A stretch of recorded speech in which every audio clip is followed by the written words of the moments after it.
Channel Arisha's home recipe. আজ আমি আপনাদেরকে সিটি স্টাইলে চিলি সস করে দেখাবো। চলুন দেখি সস রেসিপির জন্য এখানে আমি 4টা শুকনো মরিচ নিয়েছি, 1 টেবিল স্পুন নিয়েছি রসুন কুচি, রসুনগুলো একটু ছোট ছোট করে কুচি করে নিতে হবে।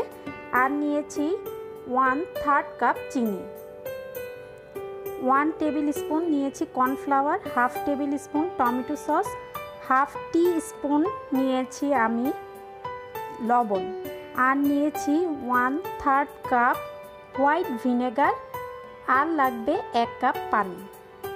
প্রথমে আমি শুকনো মরিচটা একটু গুঁড়ো করে নিব, একদম মিহি করব না। শুকনো মরিচটা আমি এভাবে গুঁড়ো করে নিয়েছি, একদম মিহি করে গুঁড়ো করা যাবে না। 1 টেবিল চামচ কর্নফ্লাওয়ার আমি 2 টেবিল চামচ পানিতে গুলিয়ে নিয়েছি। চুলায় একটা প্যান বসিয়ে দিয়েছি, তাতে 1 কাপ পানি দিয়ে দিব, আর সেই সাথে গুঁড়ো করে নেওয়া মরিচ গুঁড়া দিয়ে দিব, 1 টেবিল চামচ রসুন কুচি দিয়ে দিব, 1/3 কাপ চিনি,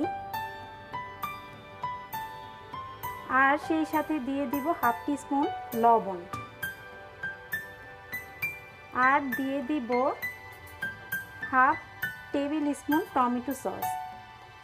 সবগুলো উপকরণ আমি খুব ভালোভাবে মিশিয়ে নেব।